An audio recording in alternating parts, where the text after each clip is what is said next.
y se debe garantizar la provisión de ciertos servicios que vienen a ser estratégicos para mantener al país en la medida de lo posible cubiertas sus necesidades. Estos son servicios básicos, seguridad, alimentos, medicina, está también todo el sector de importación y exportación, con lo cual a lo largo del tiempo el Ministerio de Transporte y otros ministerios, así como autoridades locales, han venido estableciendo lineamientos para controlar la movilidad de las personas y también la movilidad de los vehículos.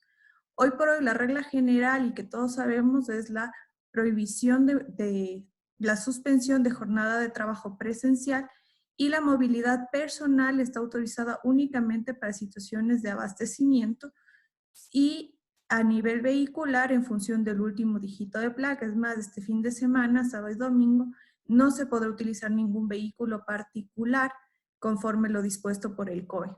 Además, en cuanto a la suspensión de actividades, la ministra María Paula Romo ha definido que se extiende una semana más y han ofrecido que a partir del 13 de abril empezaba la movilidad de acuerdo a semáforos. Entonces, empezamos una semana más, con lo cual esperamos que hasta el 19-20 de abril todas las provincias estemos en rojo, con lo cual sigue la regla general, es quédate en casa, salvo que estés en las actividades priorizadas y autorizadas según el decreto 1017.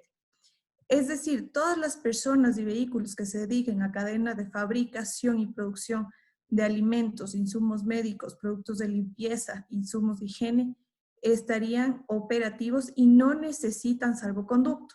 Como consta en la pantalla que está proyectándose, hay ciertas especificaciones en función del tipo de actividades, como lo son, por ejemplo, que las entregas a domicilios de alimentos sí tienen una restricción de movilidad hasta las 19 horas del día. Es decir, salvo ellas, todas las otras actividades de producción y de encadenamiento que antes he mencionado pueden movilizarse dentro del horario de toque de queda y sin restricción del último dígito de su placa. Adicionalmente, con el protocolo que se ha emitido hace 2 semanas, se incluyó al sector turismo, al servicio social, servicio exequial y funerario y a la cadena conexa del sector de la producción industrial. Ojo que ellos son únicamente los que proveen repuestos, mantenimiento, servicio técnico específico a las cadenas autorizadas. En esa medida, todas estas personas, para que puedan movilizarse sin ningún problema, necesitan únicamente la credencial y a falta de esta la carta de su empleador más la cédula de identidad. Ahora bien, hay actividades que sí o sí habrán que realizar pese a que estemos como ciudadanos dentro de un toque de queda o nuestro vehículo particular esté con restricción de movilidad. Las situaciones puntuales son para citas médicas y la justificación, el documento que a nosotros nos deja exentos de sanciones y multas, va a ser el salvoconducto que pueden obtenerlo en la página que está proyectada. Adicionalmente, pueden estar operativas las cadenas conexas de producción de alimentos, medicamentos, insumos médicos, insumos de limpieza, higiene y turismo.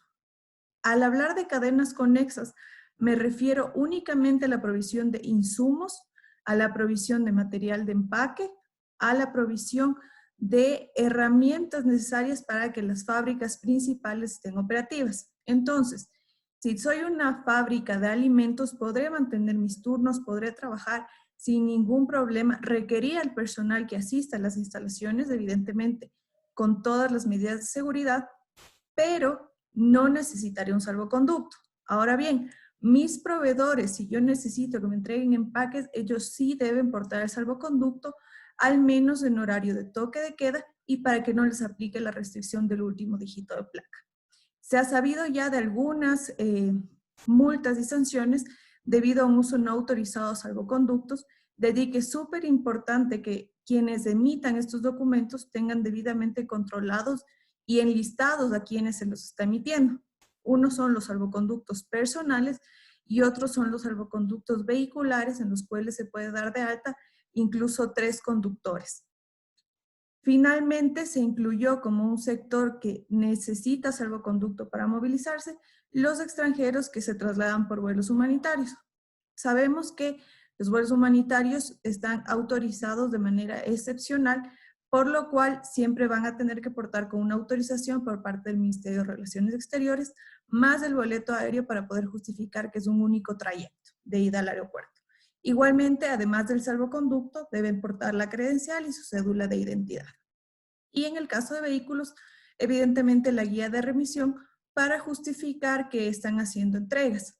Además, se les sugiere que se les entregue una hoja de ruta debidamente sellada al conductor para que así no tenga problemas en el último traslado en el cual ya no va a tener bienes con los cuales justificar que está haciendo el transporte. Ahora bien, vamos con las disposiciones de índole logístico. En la página web dispuesta por el gobierno se han habilitado 1.600 trámites en línea, con lo cual se pretende mantener todas las actividades en la medida de lo posible operativas, aun cuando, por ejemplo, nosotros estemos vía teletrabajo. Entonces, pueden informarse, pueden ver qué documentos, tiempos y procesos deben seguir. Adicionalmente, la mayor parte de instituciones han emitido resoluciones precisamente para suspender los plazos y términos de los procesos en curso, pero además para indicar cuáles son los procesos que siguen atendiéndose de manera presencial, bajo ciertas restricciones, que son, por ejemplo, una persona en ventanilla, uso obligatorio de mascarilla, guantes, así como que se movilice una sola persona para cada proceso. Entonces, les sugiero que revisen en los medios oficiales de cada institución cuáles son los procesos que están en línea y qué medidas se han tomado para los procesos presenciales. Ahora bien, existe suspensión de transporte de pasajeros tanto internacional como interprovincial en inicio hasta 12 de abril, pero seguramente esta disposición se extenderá en función de lo que determine el COE. Ratifico, hay la suspensión de vuelos comerciales, pero se mantienen todas las operaciones de carga, tanto en frontera terrestre como en puertos y aeropuertos. Es importante que tengan claro que todos los procesos, por ejemplo, de nacionalización, se está dando cierta prioridad a todo lo que son perecibles y evidentemente a los no perecibles, pero que contribuyen a afrontar esta situación de emergencia sanitaria. Finalmente, indicarles que de manera general se han habilitado protocolos de corredores logísticos, con lo cual 4 vías del país tienen resguardo de seguridad pública, tienen puntos de abastecimiento tanto de combustible como de alimento y de descanso para sus conductores y han hecho una labor extraordinaria en procurar facilitar el abastecimiento a todas las zonas del país. Como les digo, son 4 corredores.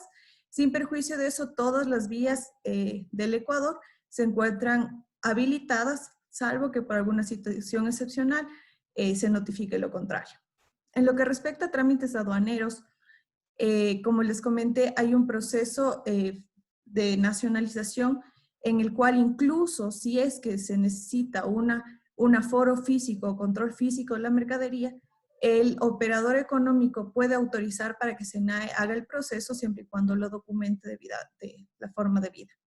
Además, han puesto un teléfono a disposición para contactos y consultas que están a las 24 horas del día, atención telefónica y por mail están recibiendo toda la documentación, especialmente las garantías económicas. Como ha pasado en otros países, Ecuador también ha tomado medidas de protección, como son el establecer un 0% de arancel a insumos médicos. Existe un listado en los cuales indica qué productos están con este arancel. Además, se ha emitido la prohibición de exportación de mascarillas y ciertos equipos médicos, así como insumos médicos, porque se entiende que deben ser destinados para la atención prioritaria en el país. Además, se ha facilitado la donación internacional para entidades sin fin de lucro, con lo cual se establece un 0% de IVA y 0% de FODINFA para que así se pueda dar atención inmediata. Estos procesos de donación están demorando 48 horas en aduana y 24 horas en obtención de registros sanitarios o notificaciones sanitarias si se requiere la intervención del ARSA. Finalmente, indicarles que en lo que respecta a aduanas, la última disposición es que los plazos y los términos de los procesos que están aquí enlistados y numerados se suspendió hasta el 13 de abril y a partir del 14 al 17 se van a recibir los documentos en físico. Esta disposición muy probablemente va a cambiar y les pido que estén al tanto de todos los medios oficiales para que conozcan cuáles son las nuevas directrices. Además, indicarles que por la naturaleza cambiante de esta situación es indispensable que toda información que reciben sea debidamente cotejada, porque el COE como organismo, como órgano de toma de decisión diariamente puede emitir y está facultado a cambiar todo tipo de disposiciones. Todo lo que les he comentado es altamente probable que cambie a partir del 13 de abril en función de los sistemas de semáforo que aplicará en cada provincia en función del número de contagios registrados. Eso es lo que les puedo indicar. Ratifico que como Puente y Asociados y como UHY estamos prestos para atender todas sus inquietudes, tanto vía chat en este momento, así como a los datos de contacto que constan en la pantalla. Estaremos prestos para atender todo tipo de inquietudes a través de videollamada y conformando comités específicos según el giro del negocio y necesidades de su empresa. Muchísimas gracias por su atención.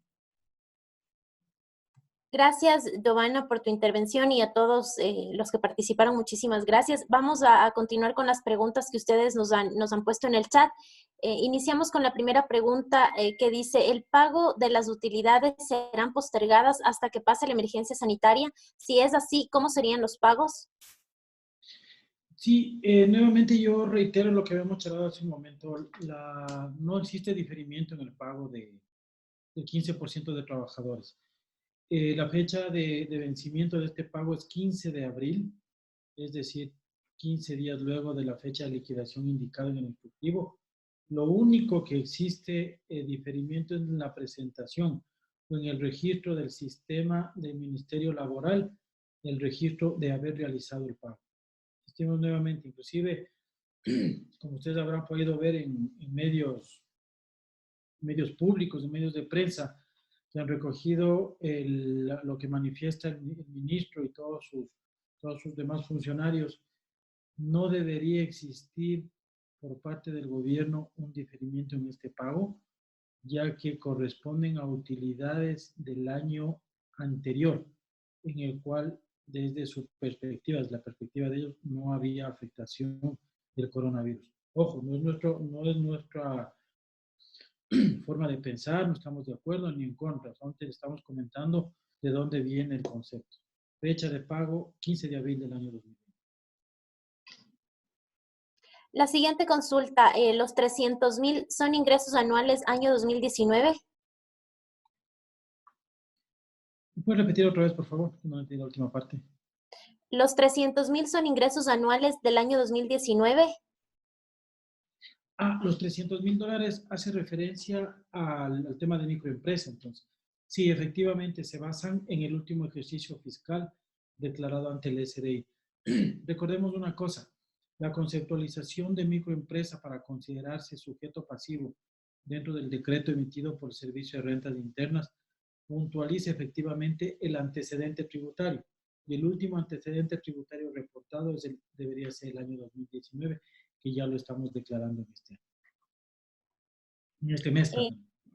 Gracias, Freddy. La siguiente pregunta dice, ¿el IVA solo se puede diferir para ciertas empresas o como por ejemplo aerolíneas? Aerolíneas sí. Y nuevamente, no sé si me puedes soltar un momento la pantalla. No sé quién la tiene, creo que la tiene yo.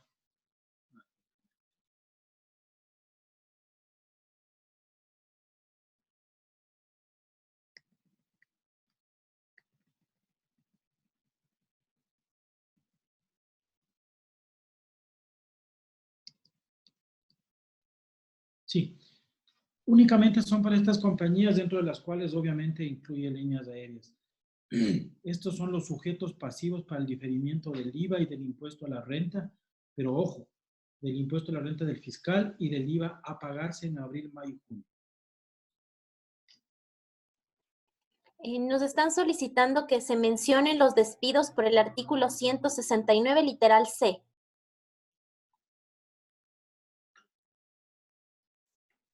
Guillermo. Gracias. Sí, gracias. Sí, miren, efectivamente, el artículo 169, el 169, numeral 6 del Código de Trabajo establece que la relación laboral puede terminar por caso fortuito o fuerza mayor. Pero esta circunstancia, en realidad, no es aplicable para todas las empresas. Requiere de un análisis más pormenorizado y me voy a explicar por qué. Porque esta norma requiere algunos requisitos. En primer lugar, el hecho tiene que ser imprevisible es decir, que el empleador no lo haya podido prever, lo cual en este caso es bastante discutible. ¿Por qué? Porque en realidad, como ustedes conocen, el tema del COVID-19 viene desde China hace varios meses atrás. En segundo lugar, que el empleador no haya podido evitar que los efectos del COVID-19 le pueda afectar. Yo creería que este es